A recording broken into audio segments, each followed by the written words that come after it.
सूत्रों के हवाले से एक बड़ी खबर आ रही है, जहां एलजेपी को 25 सीटों पर ही समझौता करना पड़ेगा। जी हां, आपने ठीक सुना कि एलजेपी जो लोक जनशक्ति पार्टी है, उन्हें 25 सीटों पर ही समझौता करना पड़ेगा।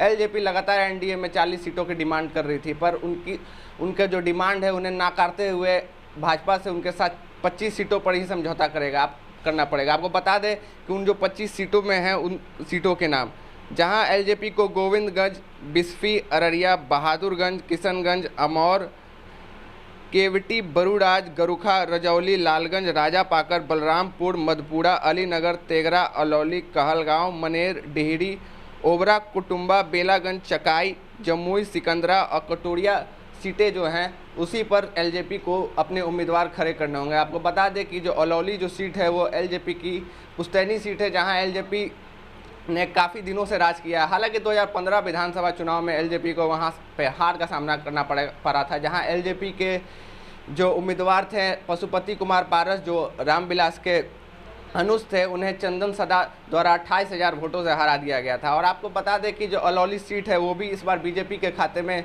ना जाकर एलजेपी के खाते में गई है, जहां एलजेपी ही अपना उम्मीदवार तय करेगी। कहा जाता है कि जो रामविलास का जो पुश्तैनी गांव है, उनका पैतृक आवास वही अलौली विधानसभा सीट के अंदर सकरवनी गांव में ही पड़ता है। और आप उसके बाद एक खबर बता दें कि जो लालगंज जो सीट है वो भी अब एलजेपी के खाते में चली गई है। जी हाँ, लालगंज, हाजीपुर का लालगंज जो सीट है वो भी अब जो है एलजेपी के खाते में चली गई है। एलजेपी लगातार इस सीट का डिमांड कर रही थी, जहां लालगंज सीट से अभी मौजूदा विधायक राजकुमार शाह हैं, जो कि बीजेपी के मौजूदा विधायक हैं। हालांकि यह सीट अभी पूरी तरह से तय नहीं किया गया है कि वो एलजेपी के ही खाते में चली जाएगी, हालांकि लेकिन लगता है कि इस पर जो है ज़्यादा प्रतिशत जो है एलजेपी का ही लग रहा है, जहां एलजेपी के कई सारे जो उम्मीदवार जो हैं लगातार प्रयासरत थे कि यह सीट एलजेपी के ही खाते में आ जाएंगे। तो इस वक्त की एक बड़ी खबर आ रही है, जहां सूत्रों के हवाले से यह पता चल रहा है कि एलजेपी को अब 40 नहीं 25 सीटों पर ही समझौता करना पड़ेगा।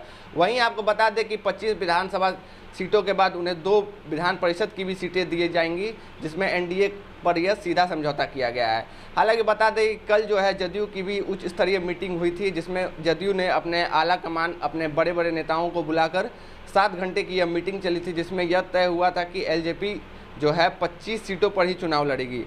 हालांकि लोक जनशक्ति पार्टी जो 25 विधानसभा सीटों पर चुनाव लड़ेगी, इस पर अभी कोई औपचारिक बयान नहीं आया, उस पर कोई अभी तक ऑफिशियल स्टेटमेंट नहीं आया था।